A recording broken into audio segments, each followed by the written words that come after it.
हमारा मुकदमा रफुल यदैन का बुखारी और मुस्लिम में मौजूद है, उसकी ताईद में अगर हम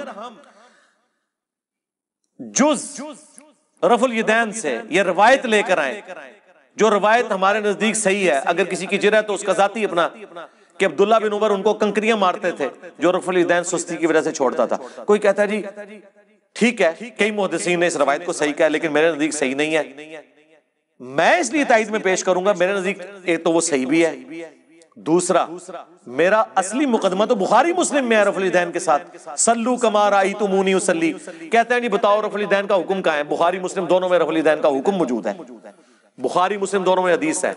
मालिक बिन हुवैरिस कहते हैं हम चंद नौजवान थे, तबूक के मौका पर मुसलमान हुए हुजूर की वफात से चंद महीने पहले, और हम अपने गांव एरिया से आके मस्जिद नबी में रुके, आपकी सोबत की 20 दिन रहे हुजूर के साथ दीन सीखने के लिए।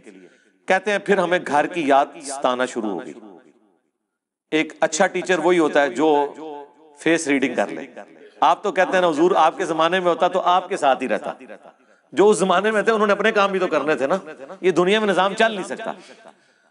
तो वो मालिक बिन हुवैरिस कहते हैं हुजूर ने जब हमारी हालत देखी ना कि आप ये बच्चे इंटरेस्ट लूज कर रहे हैं, इनको घर की याद सता रही है, तो हुजूर ने खुद ही बुला के कहा कि ठीक है बस जाओ। यानी वो शर्मो शर्मी खुद तो नहीं कह रहे थे हुजूर इजाजत दे, हुजूर ने कहा अच्छा अब तुम जाओ, देखना वापस जब गए तो नमाज का जब वक्त हो, 5 नमाजों की ये टाइमिंग है जो तुमने मेरे साथ नमाजें पढ़ी, तुम में से कोई एक शख्स अजान दे जिसे कुरान ज्यादा आता है और उम्र में भी बड़ा है, वो तुम्हारी इमामत करवाए। और साथ ही आपने फरमाया सल्लू कमा राअयतुमूनी उसल्ली, और नमाज तुमने वैसे पढ़नी है जिस तरह मुझे नमाज पढ़ते हुए देखा है। हुक्म आ गया ना, नमाज वैसे पढ़ो जिस तरह मुझे देखा।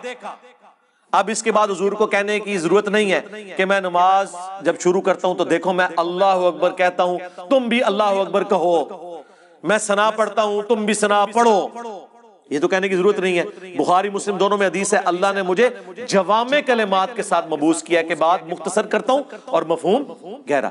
एक जुमले में रफुल यदैन का हुक्म, तस्बीहात का हुक्म, अरकान का हुक्म आ गया ना। मालिक बिन हुवैरिस जो ये हदीस रवायत कर रहे हैं उन्हीं से पूछ लें कि हुजूर नमाज कैसे पढ़ते थे।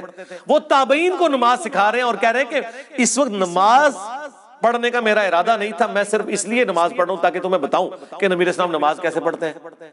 बुखारी मुस्लिम दोनों में मौजूद है। उन्होंने नमाज शुरू की तो दोनों हाथ कानों तक उठाए, मुस्लिम में कानों तक है और बुखारी में सिर्फ अल्फाज है कि हाथ उठाए। जब रुकू में जाने लगे तो दोनों हाथों को बुलंद किया कानों तक, यानी उंगलियों के पोरे कानों की सीध में और हथेलियां कंधे की सीध में, और रुकू से सर उठाया तो ऐसा किया।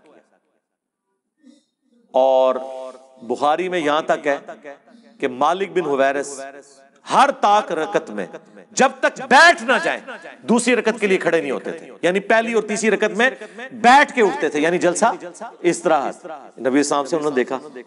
जो लोग कहते हैं हुजूर बूढ़े हो गए थे इसलिए जलसा इस्तराहत करते थे, हनाफ ये मानते हैं कि रसूलुल्लाह सल्लल्लाहु अलैहि वसल्लम ने जलसा इस्तराहत किया है, लेकिन ये जलसा इस्तिराहत नाम बता रहा है कि ये राहत के लिए है। राहत की जरूरत वहां होती है जहां थकावट होती है। हनाफ कहते हैं कि रसूलुल्लाह सल्लल्लाहु अलैहि वसल्लम की उम्र जब ज्यादा हुई और आपकी रकतें बहुत लंबी लंबी होती थी तो थकावट की वजह से आप दूसरा सजदा करने के बाद डायरेक्ट क़याम नहीं करते थे बल्कि थोड़ी देर बैठते थे। नबी सल्लल्लाहु अलैहि वसल्लम का सही हदीस से साबित है आखिरी उम्र में वजन पहले की निस्बत ज्यादा हो गया था, जो सबका होता है उम्र के साथ वजन बढ़ता है। तो हुजूर ने मालिक बिन हुवैरिस को क्यों नहीं कहा कि मैं बूढ़ा हो गया हूं, तुमने डायरेक्ट खड़े होना है पंजों के बल। और वो फिर ज़ईफ रिवायत तिरमिज़ी से लेके आते हैं, इमाम तिरमिज़ी ने खुद लिखा ये रिवायत सही नहीं है। देखो अंदाजा करो, हमारी रिवायत बुखारी मुस्लिम में और इससे बढ़कर बुखारी में 6251 नंबर हदीस है। एक साहबी ने जब तेजी से नमाज पढ़ी थी, हुजूर ने कहा सलाम अलैकुम का जवाब दिया, वालेकुम अस्सलाम का, दोबारा नमाज पढ़ तो उन्होंने नमाज पढ़ी। 3 दफा ऐसे हुआ, चौथी बार उसने कहा हुजूर सिखा दे। आपने फरमाया था सुकून से वुजू करो, किबला रुख खड़े हो, कुरान पढ़ो, रुकू में जाओ। फिर आप जब सजदे में पहुंचे आपने फरमाया सजदा करो, फिर 2 सजदों के दरमियान बैठो, फिर दूसरा सजदा करो, फिर बैठो और फिर अगली रकत के लिए खड़े हो। यहां तो हुजूर ने हुक्म दिया जलसा इस्तराहत का, हनफियों ने छोड़ दिया।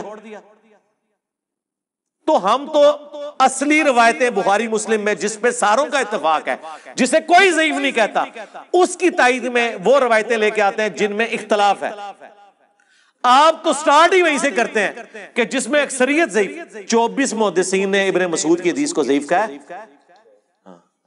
24 डबल 12, सॉरी, वो ये ना हो आप कहें वाबी के भी 24 बनते हैं और गिद्ध के भी 24 बनते हैं, रूफ़े अबजद डबल 12, जिनमें अहमद बिन हंबल जैसे बड़े इमाम, अब्दुल्ला बिन मुबारक जो अहमद बिन हंबल से भी बड़े इमाम है, इमाम हनीफा के अपने शागिर्द, उनका कॉल 256 नंबर हदीस के कॉन्टेक्स्ट में इमाम तिरमिज़ी ने नकल किया कि अब्दुल्ला बिन मुबारक कैटेगोरिकली कहते थे कि रफ़ुल यदैन करने वाले की हदीस साबित है और ना करने वाले की हदीस साबित नहीं है। वो कराची का मुफ्ती कहता है नहीं, उन्होंने सनद पे बहस किया। सरकार सनद पे नहीं, उन्होंने आपके पूरे रफ़ुल यदैन को फारिग किया है। वो कहते हैं इब्ने मसूद की हदीस साबित ही नहीं है। और इमाम अबू दाऊद ने भी कमेंट्स नकल किए, वलैसा बिसहीहिन अला हादिल माना, कि ये इब्ने मसूद की हदीस इन मानों में दुरुस्त नहीं है। और यही रिवायत मिशकात वालों ने जब नकल की, उन्होंने भी अबू दाऊद के कमेंट्स नकल किए साथ। ये लोग अपने जाली मसलों के सबूत में वो रवायतें लेके आते हैं जिन्हें इक्का दुक्का मुहद्दिसीन ने सही कहा होता है, बाकी साहब ने ज़ईफ। हम अपने असली मसलों में जिनकी जड़ कुरान बुखारी मुस्लिम में मौजूद होती है, उसकी तायीद में वो रवायतें लेके आते हैं जिनके ऊपर थोड़ा बहुत इख्तलाफ होता है।